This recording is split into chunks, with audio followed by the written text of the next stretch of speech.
अऊज़ुबिल्लाहि मिनश्शैतानिर्रजीम बिस्मिल्लाहिर्रहमानिर्रहीम अल्लाहुम्मा सल्लि अला मुहम्मदिन व अला आलि मुहम्मदिन कमा सल्लैता अला इब्राहीम व अला आलि इब्राहीम इन्नका हमीदुम मजीद। क्लास 8 न्यू कोर्स 2023 पीके। अस्सलाम वालेकुम प्यारे भाइयों। एक्सरसाइज 1.1, इसमें हमने आइडेंटिफाई करना है टर्मिनेटिंग और रिकरिंग डेसिमल को। इसे नीचे देखें तो हमें जो है ना उन्होंने रियल नंबर बताए हुए हैं कि दो टाइप्स के होते हैं, एक रैशनल नंबर और एक इरेशनल। पहले जो है ना इनको थोड़ा समझ लेते हैं, 5 से 7 मिनट में इनका इंट्रोडक्शन मुकम्मल समझ लेते हैं, उसके बाद जो है ये क्वेश्चन सॉल्व कर लेते हैं। ठीक है, तो फिर सबसे पहले रियल नंबर को कंसेप्ट को अच्छी तरह से डिस्कस कर लेते हैं। अच्छा, तो चलते हैं। सबसे पहले आप देखेंगे आपको नज़र आ रहे हैं नेचुरल नंबर्स हैं। ये वो नंबर्स हैं जो आप बचपन से पढ़ते आ रहे हैं, 1 2 3 4 5 6। तो मैं आपको शुरू से ही पढ़ा रहा हूँ, आप कभी नंबर की स्टोरी किसी सर से सुनिएगा कि सबसे पहले जो है ना इस दुनिया में आप समझ लें, ये इस तरह मैं बना रहा हूँ इसको। सबसे पहले बनाए गए ये नेचुरल नंबर्स। अब ये स्टार्ट होते थे 1 2 3 एंड सो ऑन, और इसी तरह ये जिस तरह आपके सामने ये नेचुरल नंबर हैं 1 2 3 4 5 6। सबसे पहले दुनिया में यही ईजाद हुए थे, इन्हें कुदरती अदाद कहते हैं। उर्दू में ये सबसे पहले कुदरती तौर पर जो है ये पाए जाते थे। तो उसके बाद कुछ तरह के मसाइल आ गए, जिस तरह मैं आपको बताऊं कि इस तरह के मसाइल के, जिस तरह अगर आप क्वेश्चन कर रहे हैं 4 - 3 is equal to 1, 5 - 2 is equal to 3। But अगर कोई आपसे पूछता 3 - 3 इसका आंसर क्या होगा, या 4 - 4 इसका आंसर क्या होगा, तो फिर इसका आंसर जो है हमें इस नेचुरल नंबर में नहीं मिलता था। तो इसलिए जब मैथमेटिशियन ने इस बात पर गौर किया तो उन्होंने इसके लिए नए नंबर जो है बनाए, और उन्होंने कहा कि एक और नंबर होना चाहिए, और उसे उन्होंने नेम दे दिया ज़ीरो का। अब उन्होंने कहा ये ज़ीरो का मतलब है नथिंग। ज़ीरो का क्या मतलब है? नथिंग, यानी कुछ भी नहीं। अगर कोई चीज़ किसी चीज़ में खाली है, कुछ नहीं है, तो उसको शो करने के लिए हम क्या यूज़ करते हैं? ज़ीरो। बात समझ में आ गई? तो फिर नेचुरल नंबर में ये सारे आपको नज़र आ रहे हैं नेचुरल नंबर। नेचुरल नंबर में एक और चीज़ ऐड कर दी गई जिसे ज़ीरो कहते हैं, और हमने एक और नंबर बना लिए, उनको नंबर दे दिया होल नंबर्स। होल का मतलब मुकम्मल होता है। हमने कहा कि ये हमारे नंबर जो हैं अब मुकम्मल हो चुके हैं, पहले इनमें थोड़ी सी कमी थी ज़ीरो की। तो आहिस्ता आहिस्ता जैसे दुनिया ग्रो करती गई, तो जब मैं छोटा सा था तो मुझे भी ये मसला पेश आता था, आपको भी आता होगा कि लोग हमसे ना फिर इस तरह के क्वेश्चन पूछते थे कि अच्छा भाई ये बताएं 5 - 6 इसका आंसर क्या आएगा, या 20 - 30 इसका आंसर।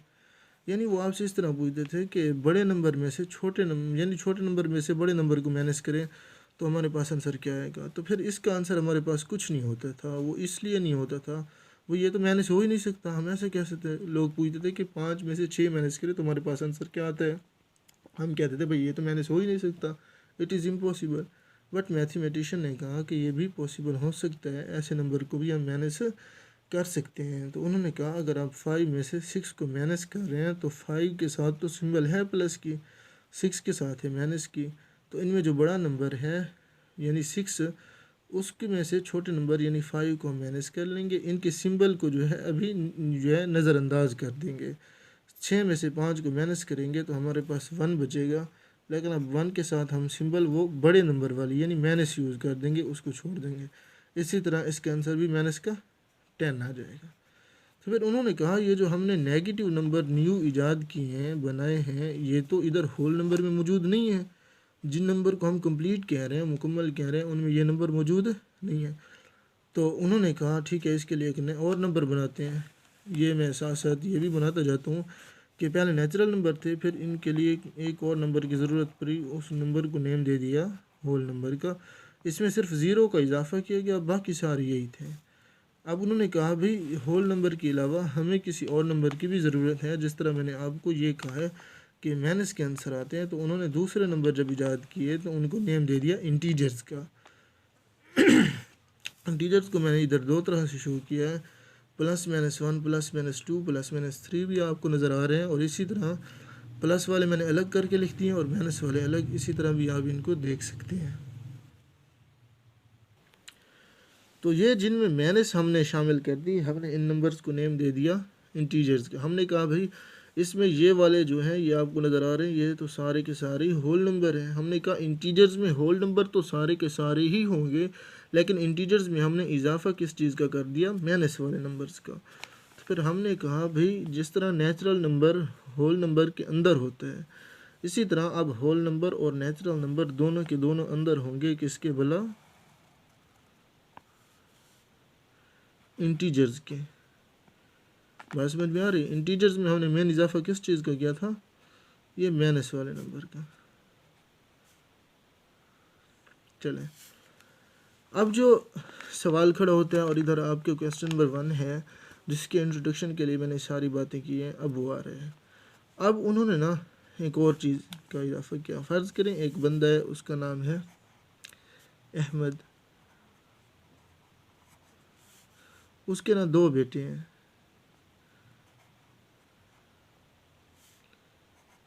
अली और अयान। अब ये बंदा जो है ना 2 सेब लेके आता है।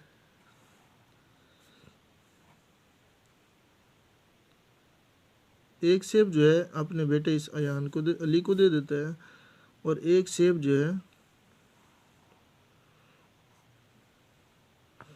वो अपने बेटे अयान को दे देता है।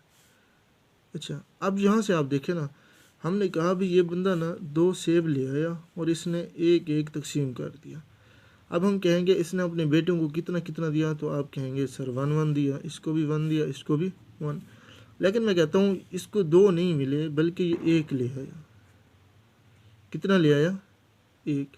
और इसने ना एक, ये मैं आपके सामने बना रहा हूँ, एक ये सेब ले आया, इसको 2 नहीं मिले। चलिए, अब ये अपने बेटों के दरमियान ना डिवाइड करना चाहता है। तो अब आपको पता है, मैं आपसे पूछूंगा कि एक सेब जो है अपने बच्चों के दरमियान डिवाइड करेगा, तो आप कहेंगे सर ज़ाहिर सी बात है, ये जो है ना, ये इस तरह सेब का जो हाफ हाफ पार्ट होगा, ये हाफ एक बच्चे को दे देगा, हाफ दूसरे बच्चे को दे देगा। ऐसी है ना, बात समझ में आ रही है? यानी इसको यहाँ से ये कट करके हाफ एक बच्चा लेगा, हाफ एक बच्चा। ये तो बहुत आसान सी बात है, इसमें समझने वाली क्या है। मैं यही बात कर रहा हूँ कि जो उसने 2 सेब जब ले आया था, एक एक डिवाइड कर लिया, तब तो जो नंबर हमारे पास था वो इधर इंटीजर्स में मौजूद है। ये 1 यहाँ भी खड़ा है, वहाँ भी खड़ा है। लेकिन जब उसने ये वाला हाफ हाफ किया, तो ये हाफ के लिए जो नंबर शो करता है वो तो हमारे पास इधर नहीं है इंटीजर्स में। तो ऐसे नंबर जो किसी चीज़ के पार्ट को, यानी हिस्सों को ज़ाहिर करने के लिए यूज़ होते हैं, वो हमारे पास नंबर इधर नहीं थे। तो हमने कहा कि कुछ नंबर ऐसे भी होने चाहिए जो किसी चीज़ के पार्ट को जो है शो करें। अब हम कहें कि अली जो है कितना गेट करता है, अली गेट्स, तो हम ऐसा शो करेंगे कि भाई इस तरह आप एक फ्रैक्शन की सिंबल डाल दो, और इसने जितने पार्ट किए हैं, सेब की टोटल कितने पार्ट हैं, 2 पार्ट किए हैं, ये नीचे लिख लो। और अली को कितना मिला है, उन 2 में से 1 मिला है, तो ये ऊपर लिख लो। ये अली को कितना मिला है, 1/2 पार्ट। तो ये जो 1/2 यानी नए किस्म के नंबर हम ले आए, जिसे कि हमने फ्रैक्शन में लिखा, ऐसे नंबर को कहते हैं रैशनल नंबर। आई थिंक आपको रैशनल नंबर्स की स्टोरी अच्छे से समझ आ गई होगी। चले, हमने रैशनल नंबर्स को इस तरह डिफ़ाइन तो कर लिया, लेकिन अब रैशनल नंबर्स की भी काफ़ी सारी टाइप्स होती हैं। तो रैशनल नंबर्स को बेसिकली डिफ़ाइन इस तरह करते हैं, ये आपके सामने मैंने बनाया भी है, कि रैशनल नंबर के सेट को क्यू से शो करते हैं, और इसके सेट को एक्स का नेम दें, तो इसके सेट जो है इक्वल होना चाहिए p/q, यानी फ्रैक्शन में हो। एंड ये जो p और q है ये बिलोंग करना चाहिए इंटीजर्स से, और q जो है इक्वल नहीं होना चाहिए 0 के। यानी ये जो नीचे वाला फ्रैक्शन में नंबर है, ये वाला जिस तरह मैंने 2 लिखा है, ये 0 के इक्वल किसी भी हाल में नहीं होना चाहिए। बात समझ में आ रही है? और ये फ्रैक्शन में होने चाहिए, तो ऐसे नंबर्स को हम रैशनल नंबर कहते हैं। अच्छा, अब रैशनल नंबर ना 2 किस्म के होते हैं।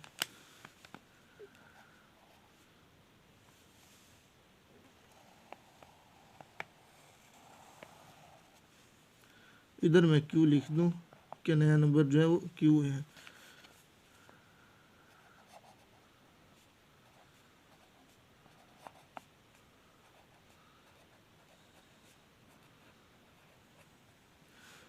चले तो खुद अच्छा, अब जब हम ना एक रैशनल नंबर लेते हैं, रैशनल नंबर है, चले वही 1/2 ले लेते हैं।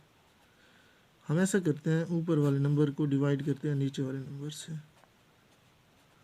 तो ये नहीं हो रहा तो 0 से मल्टीप्लाई करें, ये 1 नीचे आ जाएगा। इधर पॉइंट लगा के 0 लगा के इसको नीचे ले लें। जैसे पॉइंट वाला नंबर नीचे आएगा तो ऊपर अब पॉइंट लगा देंगे, तो 2 5 10। तो इधर से हमें जब आंसर मिला है तो पॉइंट के बाद जो डेसिमल प्लेसेस हैं, नंबर हैं, वो ख़त्म हो रहे हैं। क्या हो रहे हैं? ख़त्म हो रहे हैं, यानी फाइनाइट नंबर्स हैं। तो जब फाइनाइट होते हैं तो ऐसों को हम कहते हैं टर्मिनेटिंग। क्या कहते हैं? ये हमारे पास टर्मिनेटिंग डेसिमल्स है। चलिए एक और नंबर लेते हैं। ये मैंने लिया 1/3। अब हम 1/3 1 को अंदर रखते हैं, 3 को बाहर रखते हैं। तो जब इसे डिवाइड करेंगे 3 3 9, 1 रह जाएगा, फिर पॉइंट 0 लगा के इधर लगाएंगे, 3 3 9, फिर नीचे एक और आएगा, फिर 3 3 9। ये इस तरह चलता रहेगा। इसको हम कहते हैं नॉन टर्मिनेटिंग।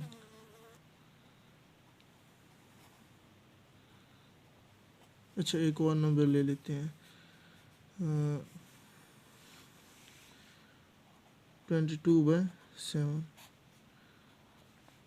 22/7, तो 7 3 21, 1 और पॉइंट लगा के 0 इधर आ जाएगा, 0.7 1 7, 3 आ जाएगा 0, 7 4 28, 2 आ जाएगा 0, 7 2 14, नीचे 6 रह जाएगा। अच्छा, ये इस तरह चलता जाएगा। ये भी नॉन टर्मिनेटिंग है।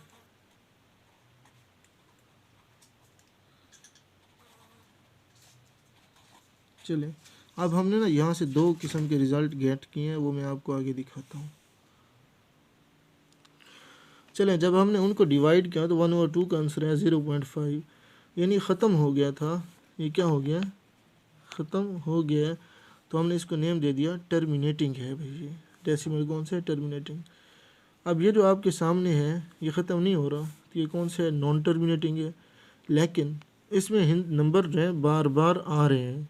तो अगर नंबर बार बार आ रहे हैं तो इसका मतलब है नॉन टर्मिनेटिंग तो है, ख़त्म तो नहीं हो रहा, लेकिन ये रिकरिंग है। रिकरिंग का मतलब होता है बार बार आ रहे हैं, हिंसे इसमें एक जैसे हिंसे जो है रिपीट हो रहे हैं। अच्छा, जब हमने इसको डिवाइड किया तो ये नॉन टर्मिनेटिंग तो है, मतलब ये चल रहा है, ख़त्म नहीं हो रहा, लेकिन ये नॉन रिकरिंग भी है, यानी इसमें हिंसे जो हैं वो बार बार नहीं आ रहे, बार बार नहीं आ रहे। तो अब बात को और समझें, इस तरह का जो नंबर होगा यानी नॉन टर्मिनेटिंग भी होगा, यानी ख़त्म नहीं हो रहा, और नॉन रिकरिंग भी होगा। नॉन रिकरिंग भी होगा, उसका मतलब है कि उसके नंबर दोहराए भी नहीं जा रहे। तो ऐसे नंबर को हम कहते हैं इर्रेशनल नंबर। बात समझ में आई या नहीं आई? ऐसे नंबर को हम क्या कहते हैं? Irrational numbers. मैंने मुकम्मल जो है कोशिश की है कि कंसेप्ट जो है आपकी समझ में आ जाए। इसको शो करते हैं हम, क्यू स्लैश भी बोलते हैं इसको, और डैश भी बोलते हैं, प्राइम भी बोलते हैं। Q prime, Q dash, Q slash, जिस तरह आप पढ़ना चाहें पढ़ सकते हैं। तो आप एक बार फिर भी सुन लें, ये इस तरह के जो दो होंगे ये और ये, यानी एक ख़त्म हो गया, वो भी आपके सामने रैशनल नंबर है। वो क्या है? वो रैशनल नंबर है। और एक ख़त्म तो नहीं हो रहा लेकिन रिकरिंग है, यानी रिपीट हो रहा है, बार बार नंबर आ रहे हैं, तो फिर भी वो क्या है? रैशनल नंबर है। लेकिन जब इस तरह की कंडीशन आ जाएगी, यानी ना तो वो नॉन टर्मिनेटिंग है ना ही नॉन रिकरिंग है, तो फिर हम उनको कहते हैं इर्रेशनल नंबर। अब मैंने आपके सामने ये दोनों बातें कर दी हैं कि रैशनल कौन से होते हैं, इर्रेशनल कौन से होते हैं। ये हमारी बात जो है कंप्लीट, मेरी बात आप तक पहुंच गई है। तो अब मैं आपको बताऊं, ये जो हमारे पास रियल नंबर होते हैं ये इक्वल होते हैं रैशनल नंबर, और इसका यूनियन लें इर्रेशनल नंबर के साथ तो रियल नंबर इसके इक्वल होते हैं। यानी रियल नंबर में रैशनल नंबर और इर्रेशनल दोनों के दोनों ही मौजूद होते हैं। चलो, तो ये जो स्ट्रक्चर हमने बनाया है, नेचुरल नंबर रैशनल नंबर होते हैं, होल नंबर रैशनल नंबर होते हैं, इंटीजर रैशनल नंबर होते हैं, रैशनल नंबर रैशनल नंबर होते हैं। लेकिन एक और तरह का सेट होता है, वो होता है क्यू डैश। ये इरेशनल होते हैं, और इनका जब यूनियन लेते हैं या इन दोनों को जब इकट्ठा करते हैं हम लोग, तो तब हमारे पास एक यूनियन को शो करते हैं। इन दोनों को जब हम इकट्ठा करते हैं तो हमारे पास एक और नंबर आता है, उस नंबर को हम कहते हैं रियल नंबर। तो उम्मीद है आपको रियल नंबर अच्छे से समझ आ गया होगा। अगले लेक्चर में मैं एक्सरसाइज 1.1 जो है अपलोड करूँगा, इंशाल्लाह आपको वो भी अच्छे से समझ आ जाएगी अगर इसका इंट्रोडक्शन आपने अच्छे से समझ लिया है तो। अच्छा चलें, ये वीडियो जो है लेंथी होती जा रही है, तो मेरा इरादा तो था आपको 1.1 जो है समझा दूँ, लेकिन ये ज़्यादा लेंथी हो जाएगी। तो मैंने कोशिश की है कि इसमें जो बात हो रही है कि टर्मिनेटिंग और रिकरिंग डेसिमल, यानी टर्मिनेटिंग जो ख़त्म हो जाते हैं, रिकरिंग जो बार बार दोहराए जाते हैं, आपको अच्छे से समझा दूँ। और इसके अलावा ये जो रैशनल नंबर होते हैं, यानी रैशनल नंबर क्या होते हैं, इर्रेशनल क्या होते हैं, और रियल नंबर क्या होते हैं, ये भी मैंने अच्छे से एक्सप्लेन कर दिया है। इसके बाद मैं क्वेश्चन करूँगा तो ना मुझे मसला होगा और ना ही आपको समझने में मसला होगा। अगर आपको कोई मसला है इन नंबर्स के बारे में तो आप फिर से मेरा ये लेक्चर दोबारा रिपीट करके देख सकते हैं। इंशाल्लाह आपको इससे इस्तेफ़ादा होगा। अल्लाह ताला जो है आपके इल्म में मज़ीद बरकतें अता फ़रमाए। और मैं जो है ना इस एक्सरसाइज का सलूशन के लिए दूसरा लेक्चर जो है वो जल्द ही अपलोड करूँगा। आप मुझे दुआ में याद रखिए। अल्लाह ताला आपको अपनी हिफ्ज़ व अमान में रखे। अल्लाह हाफिज़।